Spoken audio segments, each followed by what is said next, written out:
What is rhetoric and how can you analyze the way it is used? Simply put, rhetoric is how a communicator persuades an audience to think or act in a certain way for a particular purpose. So what is rhetorical analysis?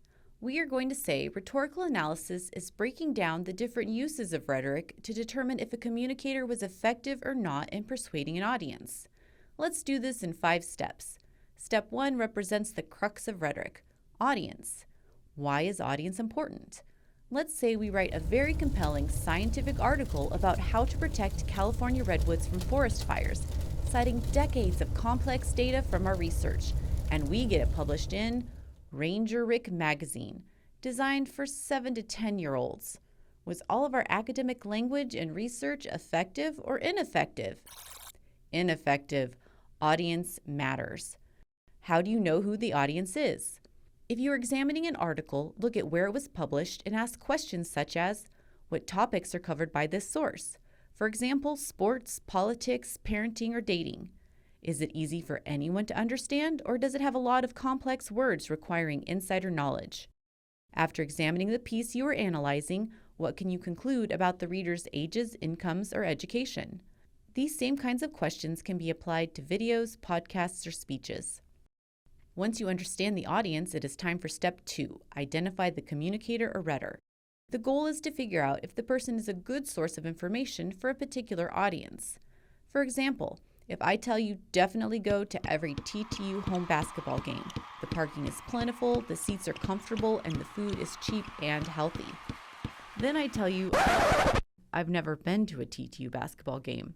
I am not a good source of information on this topic. How do you know who the communicator is? Look at the top and the bottom of the article or video for a brief bio about the author. What credible information can you find about them on the internet?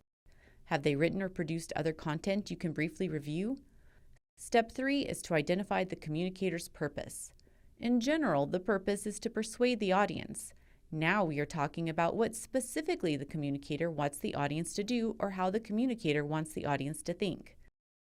Let's go back to my basketball game example. What is my purpose? It turns out I have 50 basketball tickets that I need to sell. When you are examining a text or a video, ask, why is the communicator telling the audience this? What does the communicator want them to do as a result of learning the information? Step 3 takes a lot of careful reading, listening, or watching. Be prepared to review what you are analyzing more than once. Let's look at an example. U.S. President John F. Kennedy, in his inaugural address, said, "Ask not what your country can do for you. Ask what you can do for your country." When you look at the speech as a whole, you can understand his purpose was to get the American people involved in improving the country and the world. When doing rhetorical analysis, you must use evidence from the source to figure out the communicator's purpose.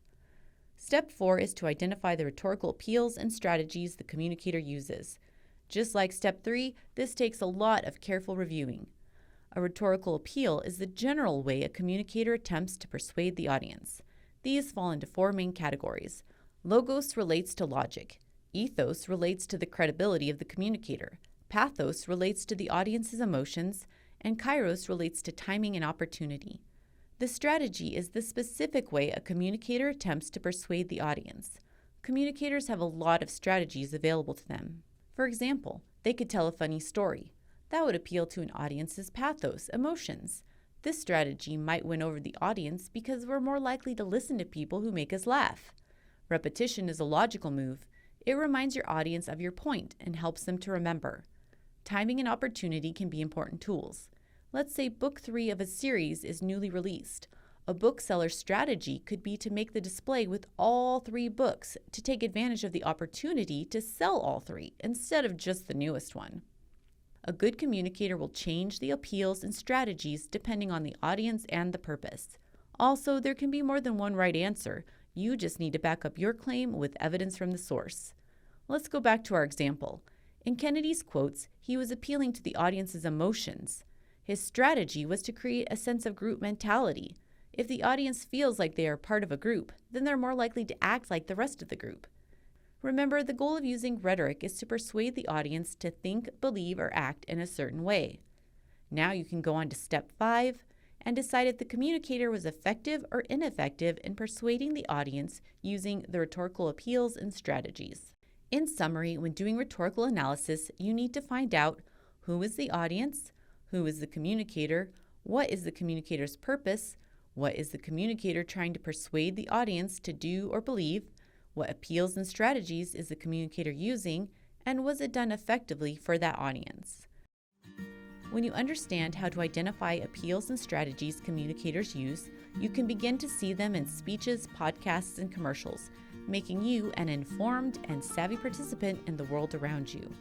Thank you for watching this video from the Texas Tech Undergraduate Writing Center. Visit uwc.ttu.edu for more information on rhetorical analysis and other writing topics.